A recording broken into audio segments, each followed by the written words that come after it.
O'zdan chorvachilikni rivojlantirish kerak. Qachongacha birovlarga qaram bo'lamiz? Mana shu qo'ylardan olib turib o'zani qo'ylarga qo'shish kerak. Tasavvur qilinglar. O'zbekistonning 12 ta viloyatida ko'rgazma o'tkazsak. Qani kimda qanaqa qo'y bor?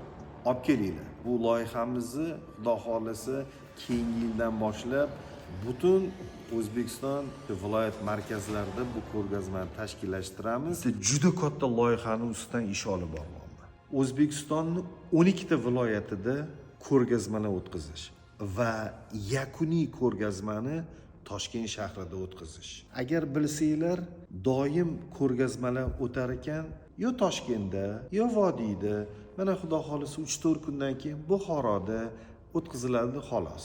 Hattoki Qirg'izistonda ham yo Bishkekda, yo Qoraboltada, yo O'shda o'tkaziladi xolos.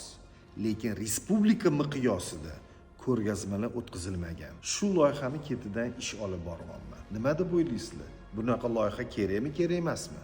Bir necha kundan keyin Xudo xolasa bu loyihani veterinariya va chorvachilikni rivojlantirish qo'mitasining raisini oldiga olib kiramiz. Ular qanaqa qo'llab-quvvatlashar ekan? Agar moddiy qo'llab-quvvatlamasa, balkim ma'naviy qo'llab-quvvatlashar. Hammasini yoritib boramiz. Bizani kuzatib boramiz. Bir necha yildan beri Qirg'izistondan Edilbay va Arashan gibrid qo'ziqo'chqonlarni olib kelib Toshkent viloyatida sotdim. Balkim oranglarda mendan olib baraka topganlar ham bordir. To'g'ri, ko'pchilik qimmat dedi, lekin bir marotaba bo'lsa ham bizdan sotib olgan odamlar qayta kelib olishdi. Endigina ishi yo'lga qo'yganimizda Qirg'iziston o'z chegaralarini chorvaga yopdi. Mana 9 oy bo'ldi. Bir ochadi, bir yopadi. Bundan keyin endi bu narsa takror va takror bo'ladi. Ko'pchilik mana shu yopilganligi to'g'risida gapirganimizda o'zdan chorvachilikni rivojlantirish kerak. Qachongacha birovlarga qaram bo'lamiz deb aytishdi. Lekin biron bittasi to'xta, mana shu qo'ylardan olib turib o'zani qo'ylarga qo'shish kerak demadi. Biz Qirg'izistondan olib kelgan qo'ziqo'chqonlarni boqib turib katta qilingandan keyin ana o'sha qo'chqonlarni olish kerak edi. Lekin ko'pchiligi so'yilib ketyapti, afsus. Nima qilsak bo'lar ekan deb rosa o'yladik. Tasavvur qilinglar, O'zbekistonning 12 ta viloyatida ko'rgazma o'tkazsak. Qani kimda qanaqa qo'y bor?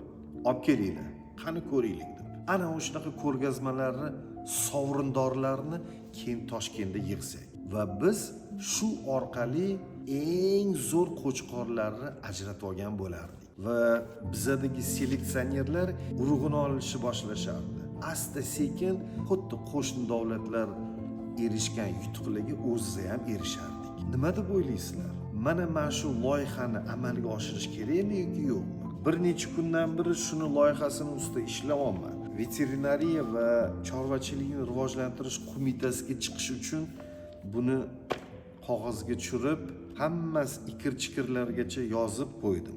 Va hisob-kitob qilib ko'rdik. Mana shu 12 ta viloyatda viloyat bosqichlarini o'tkazib, keyin Toshkentda yakuniy bosqichini o'tkazish uchun jami taxminan $200,000 xarajat bo'lar ekan. Chorvachilik qo'mitasi moddiy, ma'naviy qo'llab-quvvatlasa, bu loyihamizni Xudo xolasa keyingi yildan boshlab butun O'zbekiston viloyat markazlarida bu ko'rgazmani tashkillashtiramiz.